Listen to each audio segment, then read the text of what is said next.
Assalamualaikum warahmatullahi wabarakatuh.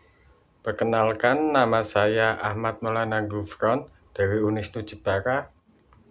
Dalam video kali ini, saya diminta dosen saya yang mengampu mata kuliah Etika Akademik dan Bisnis, yaitu Bapak Dwi Agung Nugroho Arianto SEMM, untuk menjelaskan beberapa materi mengenai etika akademik dan bisnis. Pertama, saya akan menjelaskan tentang hak dan kewajiban sebagai mahasiswa. Apa yang dimaksud dengan hak? Konsep hak mengacu pada kebebasan dan perlindungan mendasar yang diakui oleh hukum, yang seharusnya dimiliki oleh semua individu. Hak ini pada umumnya dianggap tidak dapat dicabut, yang berarti bahwa hak-hak tersebut tidak dapat diambil atau ditolak oleh pemerintah atau orang manapun, dan bahwa hak-hak tersebut penting bagi martabat dan kesejahteraan semua orang. Hak adalah prinsip utama demokrasi modern dan biasanya diabadikan dalam konstitusi, sistem hukum, dan undang-undang suatu negara. Sedangkan kewajiban adalah kewajiban moral atau hukum yang harus kita penuhi. Itu adalah sesuatu yang diharapkan dari diri kita, dan kegagalan untuk melakukannya dapat menyebabkan konsekuensi negatif. Dengan kata lain, tugas adalah tanggung jawab atau beban yang harus kita tanggung. Ada banyak jenis kewajiban yang dapat kita miliki, seperti kewajiban untuk mematuhi hukum, kewajiban untuk membayar pajak, kewajiban untuk mematuhi pemerintah keadilan, dan kewajiban untuk bertindak secara bertanggung jawab dan beretika. Beberapa dari tugas ini diamanatkan secara hukum, sementara yang lain didasarkan pada prinsip moral dan etika. Secara umum, konsep kewajiban berkaitan erat dengan konsep tanggung jawab. Tugas adalah sesuatu yang wajib kita lakukan, sedangkan tanggung jawab adalah sesuatu yang harus kita lakukan. Perbedaan utama antara kedua konsep tersebut adalah bahwa kewajiban dibebankan kepada kita oleh kekuatan eksternal, sedangkan tanggung jawab adalah sesuatu yang kita pilih untuk tanggung sendiri. Ada beberapa hak dan kewajiban yang harus kita pahami untuk mengembangkan diri, karir kita, untuk masa depan kita. Berikut beberapa hak dan kewajiban sebagai mahasiswa. Yang pertama, ada hak sebagai mahasiswa, yaitu mendapat pendidikan berkualitas dari institusi pendidik. Yang kedua, menerima bantuan, keterampilan teknologi, dan informasi dari kampus. Yang ketiga, mendapat akses ke jurnal, buku, dan sumber daya pendidik lainnya. Yang keempat, mendapatkan jaminan keamanan dan kenyamanan di kampus. Yang kedua, ada kewajiban sebagai mahasiswa.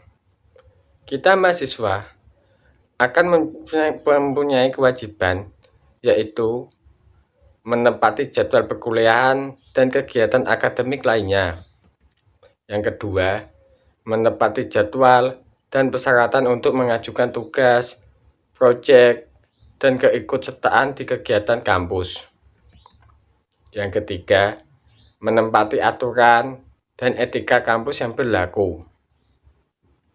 Yang keempat, mengembangkan semangat, belajar, dan berpikir kritis untuk memberikan kontribusi kepada masyarakat dan negara.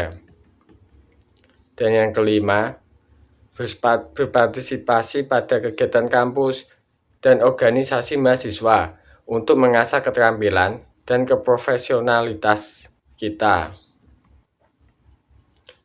Hak dan kewajiban mahasiswa juga diatur dalam Undang-Undang Dasar Pasal 109 dan PP Nomor 60 Tahun 1999. Yang kedua, saya akan menjelaskan apa sih perilaku etis dan tidak etis. Perilaku etis adalah perilaku yang sesuai dengan etika moral dan nilai dicerminkan dalam masyarakat. Sementara perilaku tidak etis adalah perilaku yang bertentangan dengan nilai tersebut, yaitu sama saja dengan lawan dari perilaku etis. Di sini, saya akan memberikan beberapa contoh dari perilaku etis dan tidak etis. Yang pertama, ada perilaku etis, yaitu contohnya bersikap jujur dan terbuka. Bersikap jujur dan terbuka itu perlu kita lakukan kepada siapapun dan dimanapun, baik kepada dosen maupun sesama teman mahasiswa.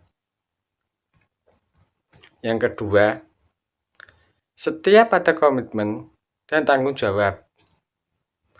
Sebagai manusia, kita diwajibkan bertanggung jawab dan berkomitmen kepada apa yang kita putuskan, yang kita nantikan kelak. Yang ketiga, berintegrasi, menghormati kehidupan pribadi orang lain, dan menghargai kerahasiaan. Yang keempat, menyukai dan membantu orang lain tanpa pamrih.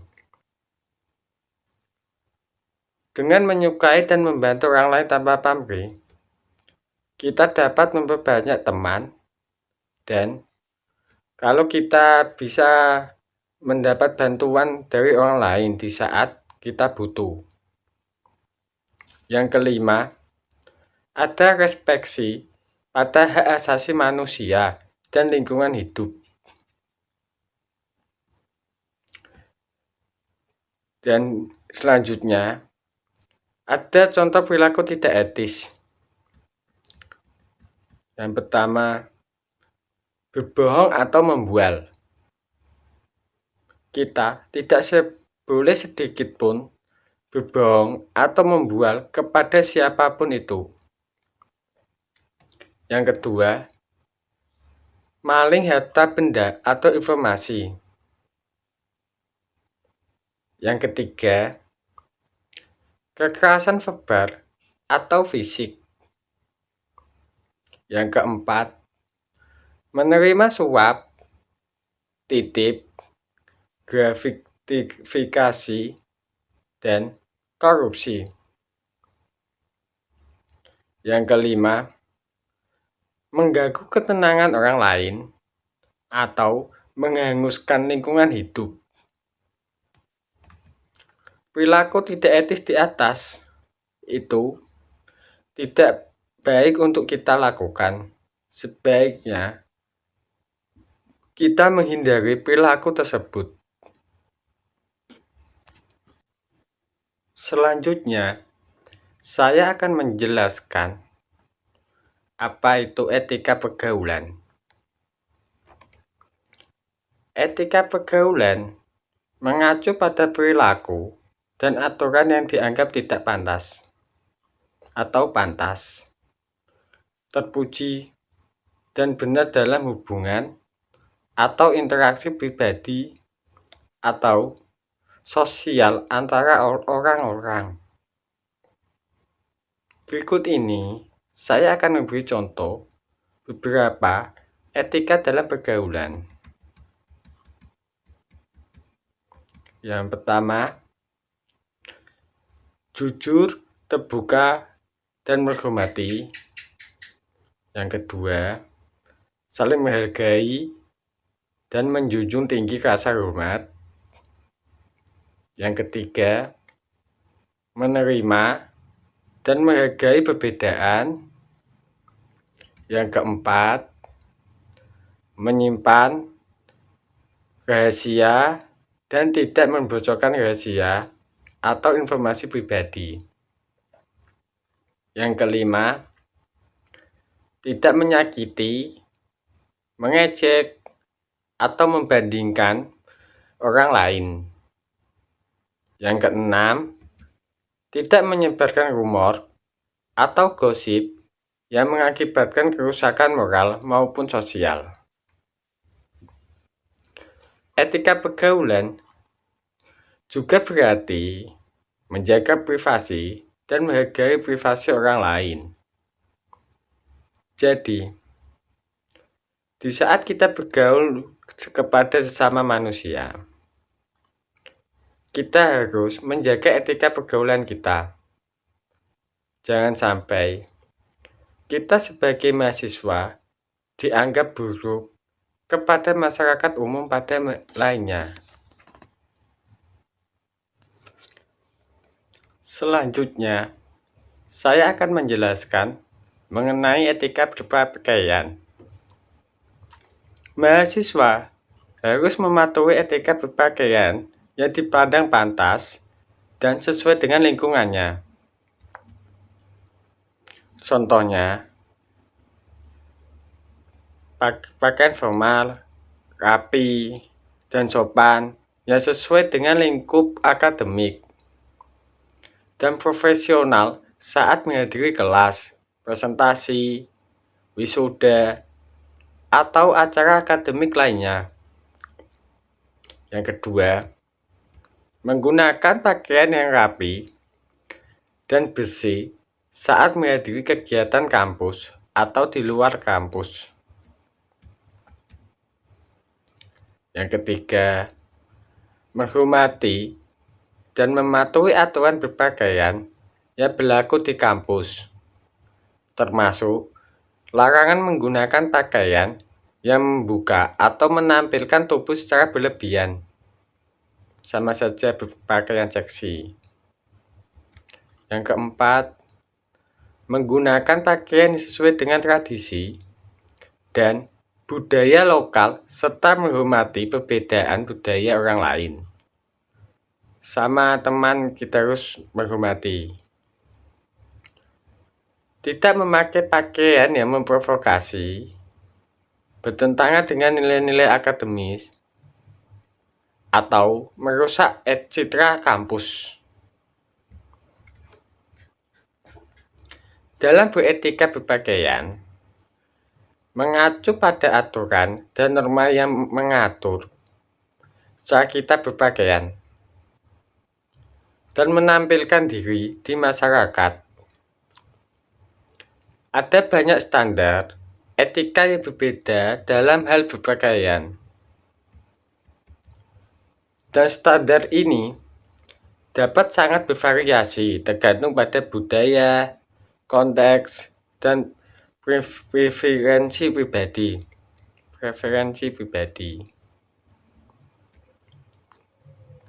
Secara umum, hal terpenting yang perlu diingat dalam hal etika yaitu kita harus berpakaian dengan cara yang pantas dan menghormati situasi yang kita hadapi. Artinya, kita harus mempertimbangkan faktor-faktor seperti iklim, kesempatan, dan norma budaya saat memutuskan apa yang akan dikenakan. Misalnya, Jika kita diundang ke pesta pernikahan teman, biasanya kita diharapkan berpakaian formal. Dan di sisi lain, jika kita menghadiri acara luar ruangan santai, tidak pantas memakai jas dan dasi. Demikian pula, jika kita menghadiri wawancara kerja, kita harus berpakaian secara profesional dan konservatif. Tetapi jika kita menghadiri pesta pantai, sebaiknya berpakaian santai dan nyaman untuk kita pakai. Sebagai mahasiswa, ada beberapa aturan etika yang umum yang perlu dipertimbangkan dalam hal berpakaian. Meskipun sebagian besar universitas tidak memiliki aturan berpakaian yang ketat, masih ada beberapa pedoman yang harus kita perhatikan. Berikut ini, saya akan memberikan tips dasar untuk berpakaian dengan tepat sebagai mahasiswa. Yang pertama, berpakaian untuk kenyamanan. Meskipun penting untuk tampil rapi, penting juga untuk berpakaian dengan cara yang memungkinkan kita bergerak dengan nyaman dan tetap fokus pada studi kita. Hindari pakaian yang terlalu ketat dan ketat. Maksudnya terlalu menonjolkan budi kita. Karena itu akan membuat kita tidak nyaman. Dan pilihlah pakaian yang memungkinkan Anda duduk dan mencatat dalam waktu yang lama. Jadi kita bisa menikmati pelajaran dan memahami pelajaran dengan tidak berpakaian dengan ketat supaya nyaman saat mengikuti pelajaran. Yang kedua, ada berpakaian dengan sopan. Sebagai seorang mahasiswa, penting untuk berpakaian dengan cara yang mencerminkan lingkungan akademik. Hindarilah mengenakan pakaian yang terlalu kasual atau terbuka. Dan pilihlah pakaian yang sopan dan konservatif. Bergantung pada jurusan atau disiplin Anda. Penting juga untuk berpakaian dengan cara yang mencerminkan standar profesional bidang Anda. Yaitu kayak seperti berpakaian terbuka bisa menimbulkan hal yang tidak diinginkan. Yang ketiga, berpakaian sesuai acara. Saat menghadiri acara formal atau pertemuan dengan dosen, penting untuk berpakaian dengan tepat untuk acara tersebut. Misalnya, untuk wawancara kerja, upacara kelulusan, atau acara makan malam formal. Kita mungkin ingin mengenakan pakaian saat bisnis atau jas dan berdasi. Yang keempat, berpakaian secara profesional. Jika kita sedang melakukan penelitian, mempresentasikan proyek, atau berpartisipasi dalam acara profesional, penting untuk berpakaian secara profesional. Ini mungkin memerlukan berpakaian dalam pakaian kasual bisnis atau berpakaian jas dan dasi, tergantung pada kesempatan yang kita miliki. Yang kelima, hindari gangguan. Hindari mengenakan pakaian yang dapat mengalihkan perhatian orang lain atau menyebabkan gangguan. Ini termasuk pakaian yang memiliki pesan atau gambar yang menyinggung atau tidak pantas. Pakaian terlalu mengilap atau gemerlap atau pakaian terlalu terbuka. Secara keseluruhan, tujuan berpakaian dengan tepat sebagai mahasiswa adalah untuk menunjukkan rasa hormat terhadap lingkungan akademik dan menampilkan diri kita sebagai individu yang profesional dan yang terpoles. Dengan mengikuti pedoman dasar yang saya katakan tadi, kita dapat memastikan bahwa kita tampil dengan merasa terbaik di kampus maupun di lingkungan profesional maupun di masyarakat itu sendiri. Dan pada akhirnya, tujuan etika dalam berpakaian adalah untuk memastikan bahwa kita menampilkan diri kita dengan cara yang sesuai dengan konteks. Dan menunjukkan rasa hormat kepada diri kita sendiri. Dengan mengikuti aturan etika ini, kita dapat menghindari ketersinggungan atau rasa malu saat kita menghadiri acara maupun bisa menghargai diri kita sendiri. Selanjutnya, saya akan menjelaskan etika berkomunikasi dengan dosen maupun dengan sesama mahasiswa. Seorang mahasiswa harus memiliki etika berkomunikasi dengan baik. Etika berkomunikasi yang baik bisa menjalin hubungan yang positif dengan dosen dan sesama mahasiswa lainnya, maupun di saat kita akan kerja nanti. Berikut etika berkomunikasi yang baik menurut saya yaitu berbicara dengan hati-hati dan menghindari kata-kata yang menyakitkan dan menyinggung orang lain. Kita harus menjaga nada bicara kita dan tidak menyinggung perasaan orang lain. Yang ketiga, menghindari kabar burung atau gosip yang tidak ada gunanya. Kita tidak perlu menggosipkan.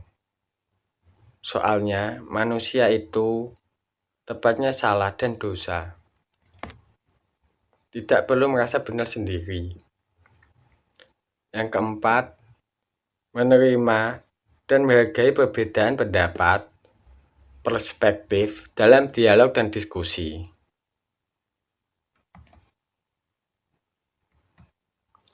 Yang kelima, menjaga kerahasiaan dan privasi yang diutarakan orang lain.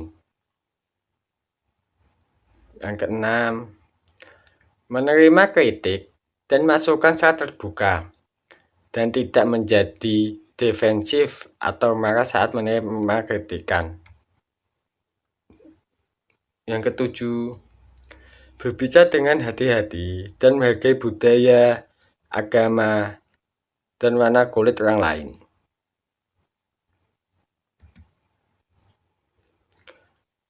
Etika berkomunikasi ini juga mencakup etika menulis dan menghargai orang lain di atas media sosial.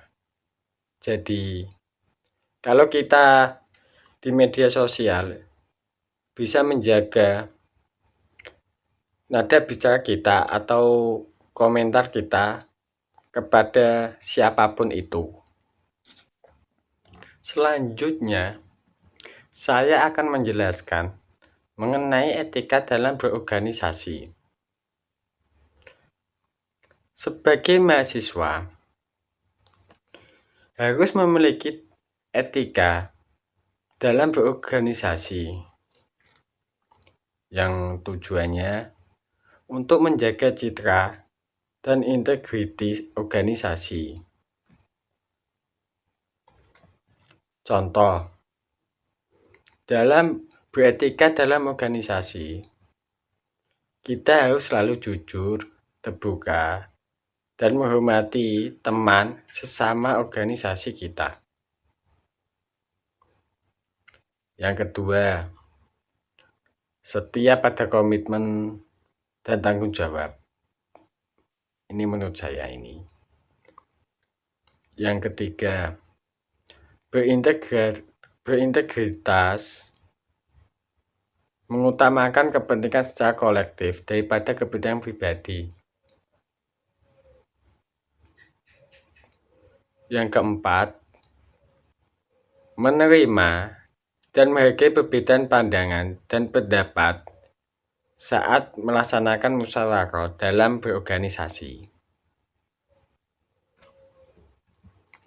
Yang kelima, menjaga kerahasiaan dan privasi yang diutarakan orang lain dalam berorganisasi.